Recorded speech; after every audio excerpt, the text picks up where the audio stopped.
Hey everybody, welcome to BrickVault. My name's Jack, and today is our LEGO Weekly News Update, and as always, we're going to start with information on new LEGO sets. Now, Mighty Micro Superheroes have already been announced, but Just Too Good seems to have gotten some product images for the 6 new sets. Here is Batman vs. Catwoman. They seem to both have milk cartons. We've got Robin vs. Bane. I like that drill car. Then we've got The Flash vs. Captain Cold. I really thought that was going to be Mr. Freeze. And we've got Spider-Man vs. the Green Goblin, and I think these micro vehicles are my personal favorite. And here is Captain America vs. Red Skull, definitely some wacky faces. And the last one is Hulk vs. Ultron, and I really like that Hulk car. Courtesy of the same sources, there are some pics of the Gotham City Cycle Chase set. It comes with Batman, Deadshot, and a really cool Harley Quinn minifig, plus a couple of souped up cycles. Very cartoony and a very fun looking set. And last week we talked about the new Wave 3 Dimensions expansions packs. They are now available, and there's even a trailer for the Ghostbusters one online. Now, as always, we do leave links in the video description below if you want to check that stuff out and learn more about the new sets. But we're going to move on to LEGO Ideas now. If you don't know what LEGO Ideas is, it's a website where you can submit your LEGO creations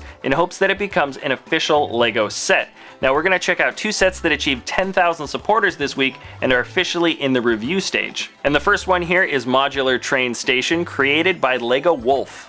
It's got an early 20th century look to it, which I think will fit in pretty well with a lot of the other modular builds. And it looks great on the outside as well as the inside. I really hope this one passes the review. And we've got another modular building that passed, the Old Fishing Store by Robinan. It's got a great style to make it look very old and patched up, and I like the light blue color that they used. It has a very nice faded look to it. And in other LEGO news, Blocks Magazine issue 16 is now available. I'm pretty interested to check out Building Your Own Scene from Battlefront, but as you can see, there's tons of other stuff going on in this issue, and they even have ideas on LEGO building for Valentine's Day. All around the world, there are LEGO creators constantly making really awesome custom builds, and right now we're going to take a look at a handful of our favorite ones.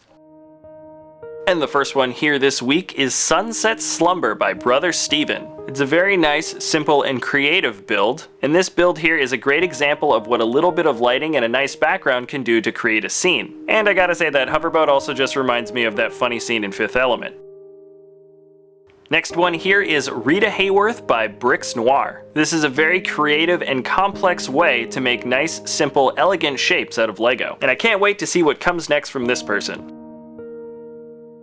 And the next here is AE7 Blaze of Glory by SweStar. It's got a nice sleek look to it with an appropriate use of bladed weapons around the body. And sometimes details in a build pop out to you that you really like that you can't explain for any particular reason. And for me, it's those cheese wedge pieces that match up with the stripes on those rear wings. This whole thing's just got a lot of nice subtle details and it looks great.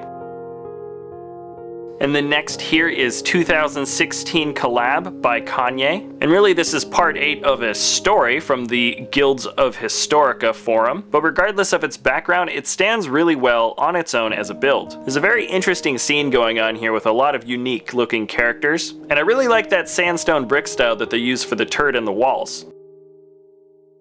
Now, we don't usually cover custom minifigs. It's kind of a different realm in the world of LEGO, but I could not ignore this. Posted by Nat Lego, we have Bowling Buddies, but I believe the building credit was given to Citizen Brick. And of course, these are some iconic characters from The Big Lebowski. We've got Walter, Donnie, the Dude, and Jesus. And not only does this stand out to me because I'm totally biased and love the movie, but there's just the right amount of detail on these characters that make them look like they were truly designed by LEGO. The design here has just the right amount of detail in just the right amount of places. And the last one here is a German name, which I will not attempt to pronounce because thankfully he gave us an English translation, which is New Plans. And this is by Marcus, 1984-0420, I believe that's his birthday, and this build is incredible. Everything is built to a T here, including the stand, which has some really great decoration. But this is probably some of the best stonework building I think I've ever seen in LEGO. Not only are there plenty of cracks and pits riveted throughout the ruins, but there's a nice attention to the varied surfaces throughout the walls. It's a great medieval scene with a lot of character and has expert building craft. So that's it for this episode. Tune in same time next week for another LEGO Weekly update, and if you want to get any of this news earlier in the week, you can check us out on our Facebook or Twitter. Thanks for watching, don't forget to subscribe, and we'll see you next time at BrickVault.